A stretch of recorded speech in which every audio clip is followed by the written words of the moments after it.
Hello, viewers. A very good morning. Welcome to Africa in Beyond Television Network. And this morning, we have a very sensitive story which we need to talk about. I've seen a lot of people talking about the end of Nelson Chamisa. And when they talk, they speak as if there is no remedy to what is happening in the nation of Zimbabwe. I'm going to explain how the whole situation in the nation of Zimbabwe is working in favor of Advocate Nelson Chamisa, and why Advocate Nelson Chamisa's is justified for not going to the Constitutional Court when after the elections. And I'm going to explain how each and every decision which was made or which has been made against the Triple C MPs by the courts can be reversed internationally through international justice systems. So let us get into this story. Let us go straight to the Constitution. What does the Constitution say? And there is a story from Brian Murray, which is based on Section 162 of the Constitution, which talks about the judicial authority, where the authority derives from the people of Zimbabwe and is vested in the courts. And today, in this episode, we are not going to talk about Section 162. We will come and talk about 162 because it's a case which has been taken to United Nations Security Council. But today, let us talk about Section 165. Section 165 is a very important for us this moment in time because it explains clearly what the judiciary should do. And if the judiciary fails to do that, you go back to the founding principles of the Constitution of the Republic of Zimbabwe. So, at this moment in time, let me briefly read the founding principles of the Constitution of the Republic of Zimbabwe, and I'll read from my manual constitution, from my physical constitution. It speaks about supremacy of the Constitution. It says, this Constitution is supreme law of Zimbabwe, and any law,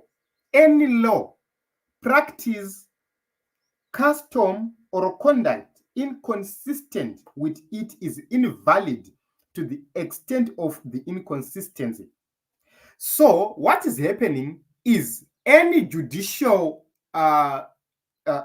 judgment which is given by any judge which is inconsistent with this constitution is invalid.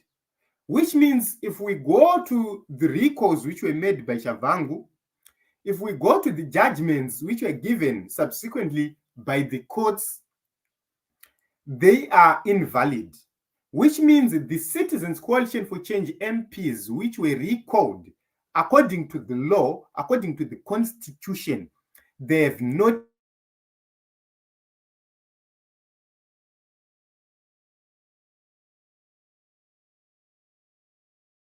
been recalled. People who said before those matters are people who are described in the Constitution here. The principles guiding the judiciary, that is Section 165 by the following principles. A, justice must be done to all, irrespective of status. B, justice must not be delayed, and to that end, members of the judiciary must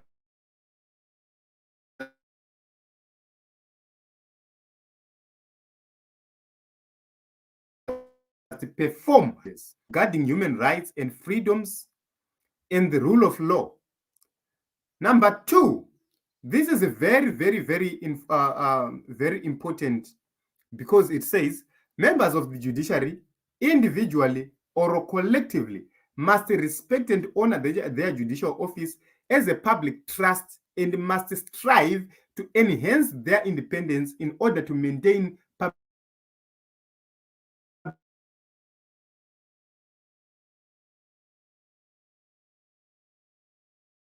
public confidence, interference on or influence. it clearly says on 165.4, members of the judiciary must not, this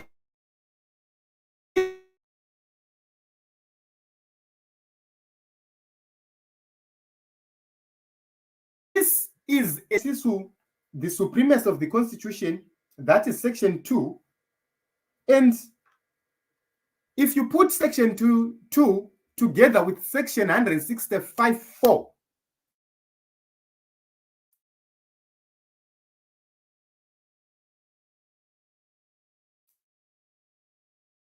it says or be members of any political organization must not solicit funds for or contribute towards any political organization,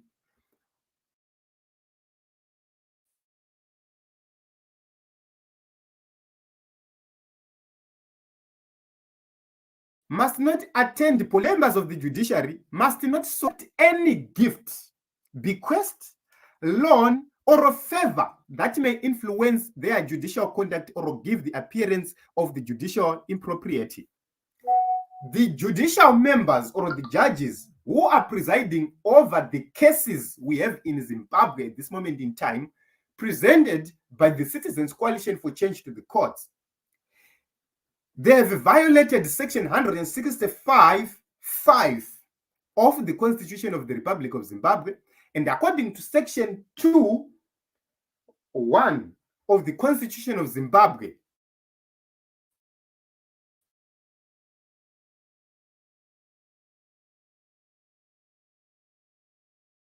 they are the inconsistency has given a loan by this government, a 400,000 loan by this government.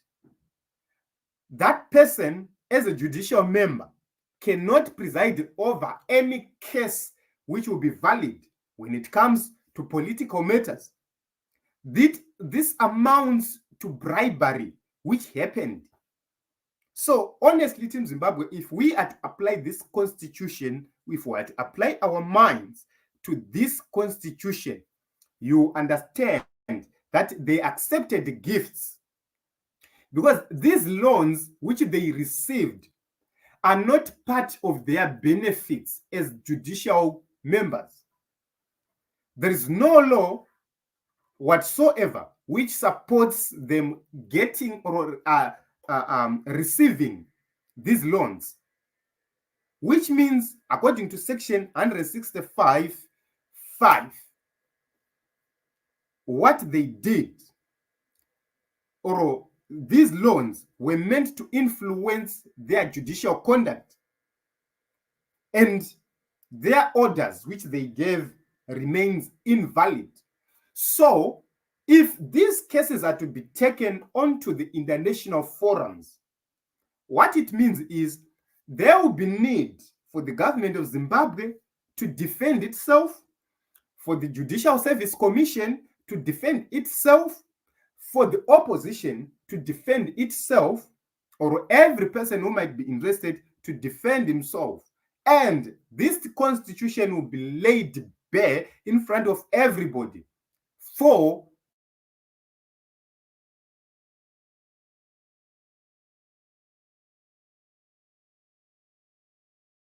the purposes says. So if we are officers or the judicial, these were meant to make sure that they influence the decisions being made. What it means is anything these people have been doing is illegal. The recall of the MPs from parliament, the judgment which was given by the courts, remains irrelevant and unconstitutional as long as these members who received monies presided over these cases.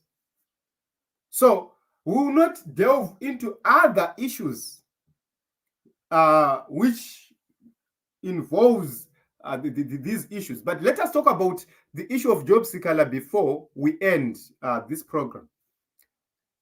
The Constitution is clear that justice must not be delayed, and members of the judiciary must perform their judicial duties efficiently and with reasonable promptness. If you take a look on the job seeker issue, how many months before it was concluded, how many months before job seeker was given or granted bail, all those issues, you can actually see that Sikala stayed in prison more than the sentence he might receive at the end, which means the judicial officers who presided over this case, both from the prosecution and both from the judiciary, they went against the constitution and the principles guiding the judiciary. So, honestly, in my own view, every judicial officer who is using undue influence in making a decision is simply going against the constitution and will be answerable to section 2(1) of this constitution. So I do not know, guys, how you view this, but in my own view, if this matter is to be taken to international forums, then we have a strong case against the government, because the president of the Republic of Zimbabwe is then guided by the constitution and is ordered by the same constitution to make sure that this constitution is effectively implemented, and is failed to do so as the president of the Republic of Zimbabwe, which means we are in a Zimbabwe with a constitutional crisis. And when we have a constitutional crisis, what it means is you cannot move that nation forward. Whatever the circumstances, whatever you do in that nation remains illegal. So it is what it is. Let us talk in the comment section. What do you think about section 165?